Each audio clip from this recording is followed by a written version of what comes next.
Life is better with a little bacon. A little, Or a lot of bacon. Yeah.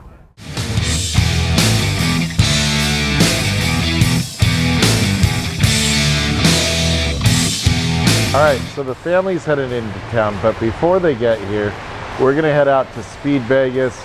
My buddy Bacon Man is out there. Listen, when you're in Vegas, Bacon Man, he has all these different types of bacon that you can order. And I think he even delivers for free. So try him out. But if you're here on a Saturday, you can head out to Speed Vegas. He's usually there. I think it starts at 7 a.m.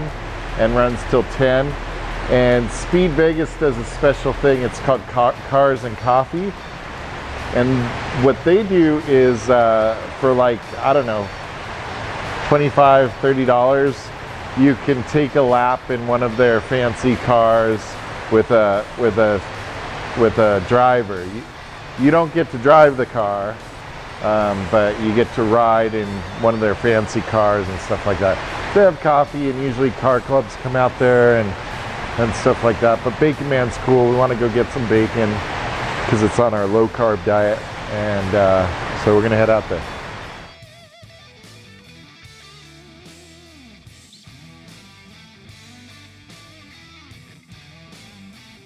So Bacon Man's got all kinds of different flavors of bacon. Yes, today I have sriracha garlic, sweet and spicy, candied, chipotle honey. Chipotle honey. Life is better with a little bacon. A little, Or a lot of bacon. Yeah. Packed to pick the family up from the airport. Went out to Speed Vegas this morning with Bacon Man. Running a little late to the tournament. Had planned on actually being much later to the tournament, but unfortunately I bought in last night, and I guess they're blinding off stacks, so I'm not going to give up a ton of chips, but we'll give up a few. So going to be a quick one today. We're going to chip up in our stack and hopefully make it to day 2, and then be able to kick back tomorrow and do things with the family and things like that. All right, so we're in the Uber. Here's the driver. Say hi, driver. Hey. He's the coolest Uber driver in Las Vegas. And we've had a good day so far. Table is not conducive, but it worked out okay. I have 35,000 on the dinner break. Started with 7,500. Definitely a tough table, but got a little lucky in one spot. There was no way I was going to fold anyway, but I have ace king. The flop comes ace ace deuce, and I get it in against pocket deuces and turn a king. So for one time it went my way, but it's just the way the hand played. It's very unlikely that he believed that I had ace king to begin with, but anyway, so got down early, but I was playing pretty well. Just like I said, a tough table, and things weren't going my way. So I waited that out, and things going better now. So having a lot of fun, really focused. Gonna go get some dinner, and then get back to it. Hopefully win a bracelet this time. All right, so we found a bag, and we're coming back for day 2 of MilliMaker tomorrow. And wow, that's our second or third day 2 of the summer. Anytime you're making day 2s is a good thing, and so we did that. But we had a tough time after the dinner break. Got down from like 40,000 to about 13.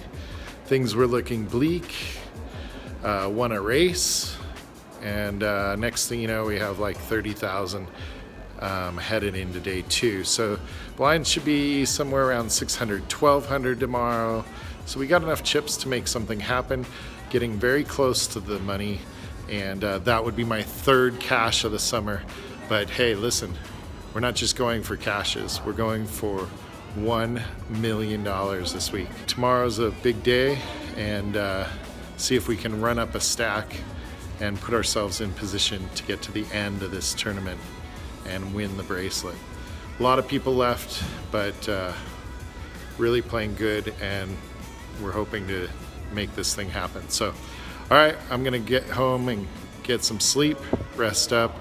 Early start tomorrow, 11 a.m. I'll try to do the live stream at 10, and we'll see you guys then. Bye-bye.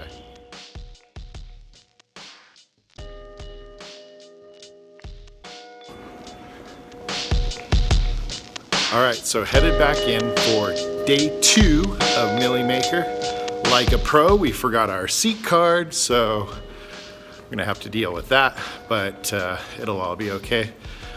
29,500 chips, and we're hanging okay. We're just below average, but we'll be all right. So I'm gonna head in. I'll see you guys later.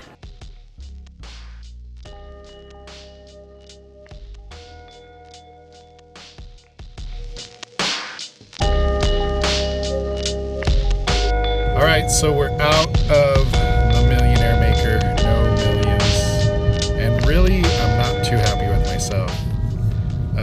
For a lot of people it might seem pretty standard in that I get it in with pocket queens against pocket aces, but when you know the person has pocket aces and you still stick your stack in, you're not too happy with yourself. All right, so we're here at the MGM. Had to move hotels for a couple days, and actually we're gonna head back home for a couple days to get some work done.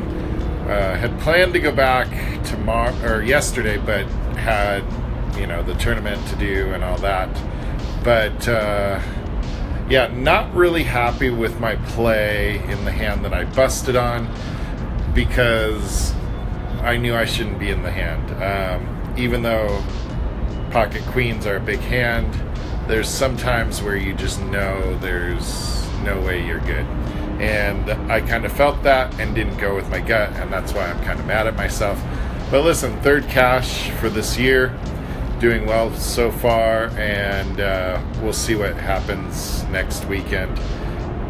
Might come up, I think there's a Thursday event, and then obviously the Fridays, and then Saturday is obviously another big tournament. Always on Saturdays or Sundays they typically have the big events for the week. Got in a little Twitter rant with D-Negs over the Player of the Year thing. Listen, I get how it's not fair this year. It was grossly unfair last year. I think that Daniel agrees with that, but you also can't just talk about the smaller events because you come out here to play the 10Ks. You can say that those fields are more heavily weighted with professional players and things like that, and that's certainly true. But playing poker against recreational players also has its complexities. Sometimes I prefer to play against a professional because I know that they're going to get what I am trying to sell, whereas an amateur isn't going to get that. And keep in mind, I got to make it through thousands of amateurs to win a bracelet versus, in Daniel's version of the World Series, he's got to make it through a couple hundred. Now, no disrespect for Daniel. I have a lot of respect for him. He's done a ton for the poker community. Everyone knows who Daniel is, and that kind of thing. So no disrespect to him in saying that. I just don't think it's cool for the way that he put, hey, these are just essentially the events of the World Series of Poker, because they aren't. They're very difficult to win. They're very difficult to make the money. And I don't think there's an argument against the fact that it's more difficult to win a large field event than it is a small. And if he doesn't get that, then he doesn't know basic math, But that said, I love Daniel and nothing against him personally. It's just I don't think it's good to be downplaying, you know, the importance or the skill level required to win one of these other events. At the World Series, you basically have two different tournaments going on, and there's no structure for Player of the Year that's going to keep both sides happy. You have the high level tournaments that they're the high stakes tournaments that have you know, a $10,000 buy-in, and then you have the ones that everyone else plays that are like $1,000 or $500 or $1,500, or the one that Daniel was picking on, the $365 one. Series going well so far. 3 cashes in I don't know, a handful of events, but we need to make that deep run to be able to really do well this summer, and that's what we're going to be up for next time around in the next event. So I'm going to head back now, and we'll see you tomorrow. Give it one more chance.